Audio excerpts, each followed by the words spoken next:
buddy Mike Messier. So now we're going to talk about referees.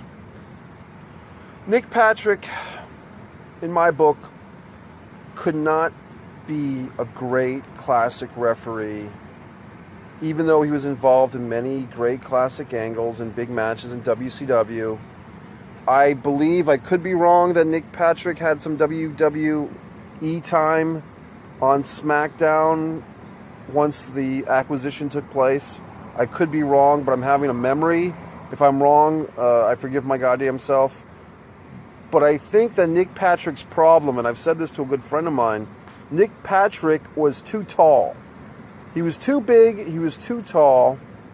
The only time that Nick Patrick, to me, was effective as a referee was when he was refereeing cruiserweights, because then this big kind of goofy guy, Nick Patrick, who was good at his job technically, he re-emphasized the smallness in size-wise of the smaller wrestlers. A Rey Mysterio and Psychosis with a Nick Patrick as a ref is pretty good, although Psychosis was pretty big for a cruiserweight. But basically you get my idea, which was Nick Patrick was too big for a referee. Who's the greatest referee of all time? Tommy Young, period, end of story. Now, if you don't know who Tommy Young is, we got issues. But we can talk about the greatness of Tommy Young. He actually looked like he cared. He looked like the match was important. He had a face bent to his refereeing. In other words, it looked like he was looking out for the good guy, for the Nikita Koloffs challenging Ric Flair. I believe that Tommy Young had to be the referee for Starrcade 86. It had to be the case. I could be wrong. If I'm wrong, I'm a fucking asshole. But I'm going by memory here. Tommy Young, the way that he would slide physically to make it count, 1, 2, 3, or 1, 2, he would do a baseball slide to make it count. That was terrific. Tommy Young pushing, he and Ric Flair did a little spot that I think Tommy discussed once with Bill Apter or someone in an interview, where they would kind of do a little pushback, which I think they invented that referee spot. The heel champion, or the heel, in this case Ric Flair usually, would push Tommy Young, the ref, and Tommy would push him back. And he'd point to his little badge, his little circle on his shirt, and say, "I'm the referee." Tommy seemed emotionally engaged. David Crockett, a lot of people have, mixed feelings about him as a commentator. He used to be picked on all the time. Now people kind of appreciate David Crockett as a commentator. Would always put over Tommy as the referee. Tommy! Like they would call him by his first name. He didn't wear a cliche or a goofball striped shirt. Tommy would usually wear some kind of blue shirt or like a jersey and like kind of these, not khaki pants and not sweatpants, but like kind of a weird athletic pant. I think he wore white sneakers of some sort, but my point is not to give a fucking fashion analysis of Tommy Young, who's probably 70 years old now, or 60 at least. I'm just saying he had a cool look. He was doing his job, but he had that little emblem, and that meant something. And I think that as I'm rehashing these memories in my brain, the old-time fans, it just goes without saying what I'm saying. The young fans, maybe they get some appreciation out of this, maybe they don't. Maybe they do the fucking research and say, let me look into this Tommy Young fuck. Look into Ric Flair matches circa, 85, 87, 88. Tommy Young was doing all the big matches. Lex Luger, Ric Flair, I believe at I want to say Great American Bash 88, and I think the rematch, Starrcade 88, the first couple of pay-per-views that were wide seen by the NWA. Of course, you had Starrcade 87 and, Bunkhouse Stampede 88, which weren't widely seen. Tommy Young, greatest referee of all time. Now, what was his size? Because I just made the statement, and I hope I'm not offending Nick Patrick, because I think he did do his job well technically. He was just too tall. Should have been a wrestler. In fact, Nick Patrick did wrestle. And not just Chris Jericho, with Jericho's arm tied behind his back. Nick Patrick wrestled some legit matches. Maybe he should have stuck with it. But if you look at Tommy Young, how big was he? I think he was 5'9", 5'10". I don't know, but he seemed to be a good-sized guy, but never too big that he was intimidating. And he wasn't scrawny. He was a mid-sized guy in a land of bigger than mid-sized guys. Nick Patrick was a larger guy than you had to be a referee. See, that's my issue, and we'll just go into me for a minute, if you don't mind. What could I be in professional wrestling? I've been a ring announcer. That's probably my best forte, and a commentator for Top Rope Promotions, among other promotions. I'm very good at it. Obviously, I have a knowledge and a good memory for wrestling, and I'm one of those commentators that I'll make references to old wrestling matches while I'm watching the current match, and maybe that gets to be a little bit too much. I can temper that down. A ring announcer I can do very well. A manager I can do very well, but the problem with me is I'm not a scrawny, sniffling manager. I'm a manager. If I were to be a manager, it's not the best fit because, and I'm not, a muscle man or anything, but my physique would lend itself, like, why isn't this guy just wrestling? I'm talking about myself here. Why would I be the manager if I look like I could handle myself, or at least not be a total joke in a fight? And I'm not putting myself over. I'm just saying I don't have the look of a scrawny, piss-ass manager, which is the type of manager look that I like. For instance, Gary Hart, World Class Championship Wrestling. This book I keep hearing about, this Gary Hart book, I would love to read it. But I like Gary Hart. He had a very cool look with kabuki and so forth. Great speaker. Gary Hart was huge. If you look at Gary Hart, he was intimidating himself, 6'5" or 6'4" or something ridiculous. Gary Hart, even as an older guy, was someone that you kind of you're fearful of this guy. He would have been a really good commissioner. I mean, these commissioner roles that we always have now. Gary Hart, Time Machine, he would have been an excellent Gary Hart, commissioner of SmackDown, and you'd be engaged with that, or whatever the fuck. Or something like TNA or something, or whatever it's called now, Global Fuck Wrestling. Call it that, Global Fuck Wrestling. What I'm getting at, and this is kind of veering off, so I'll have to talk about a lot of things now. You looking the part, okay?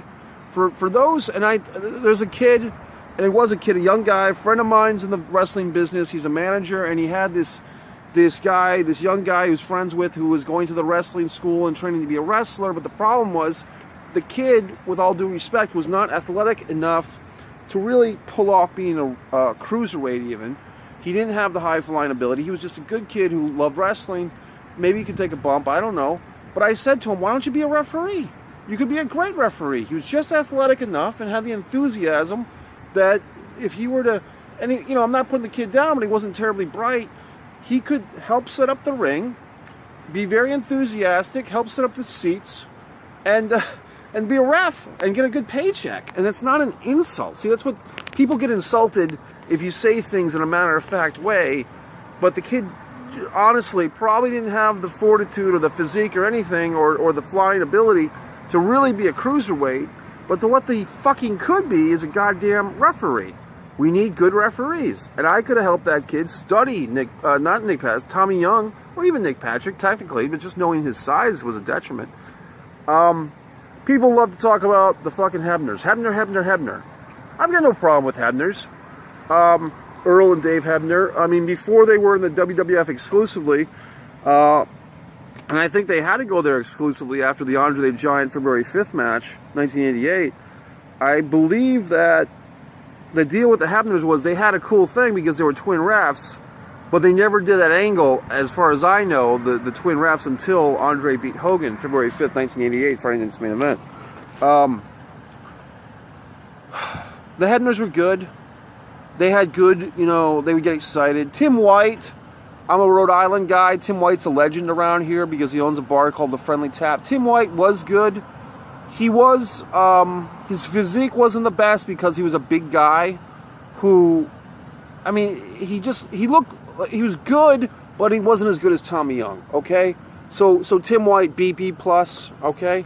For the WWF, it was good that he actually had a personality, and that came through. And then his whole suicide angle was poor taste, of course, but it's WWE, and it's 2006, 2007 WWE, or whatever the fuck, 2004. What other great referees? The whole thing now, I guess, is this female referee. I've got no problem with that. I think that could work. I think That's an interesting situation because you could, I think the thing to do in that, and that's now it's politically correct or whatever the fuck you want to call it, millennial thinking, why can't you make that a storyline? Why can't you make that the female referee is only allowed to referee female matches, but then she has to get the fan base, hashtag let female referee men's matches. Now that's a pretty long hashtag. But have the female referee do something where she wants to referee the men's matches. She wants to referee the main event of WrestleMania, and then there's a controversial decision. And then it's like, wait a minute, did she make the right call? And maybe Triple H or Stephanie or Shane reverses her decision, or Vince.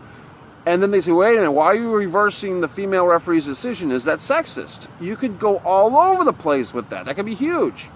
Let the female referee, get her big break, main event referee the match at WrestleMania, and then they undermine her decision, and then you get a whole big sexism angle.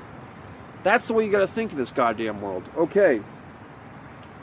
I'm going to save my thing about that guy in the Primetime Players. I've got a whole big thing about him that I'm going to talk about. But I just want to, going back on the referees for a minute, we look at these referee situations, my mind is just, it's really on all cylinders, folks. We look at these referees, greatest referee of all time, Tommy Young. Most overused, no offense to Nick Patrick, you were just overused in WCW. That whole Starrcade, 97, I was in attendance, it was a lousy night, had a lousy seat, they didn't put the fucking screens on, I'm still pissed. And just, the Hebner's okay, Tim White okay. The last 10 or 15 years, look, Jimmy Kadeiris, some of these referees, despite themselves and despite the WWE, eventually get in your system. Jimmy Kadeiris, I guess, wrote a book. I've been flipping through a few pages. He did a lot of Edge matches or whatever the fuck. But it's just like, I don't know if these days they even give the referees names on TV. Look into this, folks, if you give a flying fuck. Back in the day, the referees were assigned by the state or by, the territory, not by the promotion. So you would see the Hebners refereeing matches, and the ring announcers too. Gary Michael Capetta, if you were in Baltimore and DC, NWA or WWF, you were getting Gary Michael goddamn Capetta as your ring announcer. It's true. And that's going all the way to 84, even 85, and then Vince started doing, locking people down that they had to be his guy, which is, his deal. It's the greatest referee, Tommy Young. I don't know what to say about it. I'm sure I'm forgetting a ton. The female referee angle is genius. They should be using that. Scrappy McGowan. How can you forget? I guess I did, but I didn't. Scrappy McGowan had a crazy look for a referee. Blonde, almost albino-esque. Georgia Championship Wrestling. Once again, wearing an all-blue outfit. Okay, here's a couple of great referees. World Class Championship Wrestling. 2 fucking great referees. David Manning and Rick Hazard.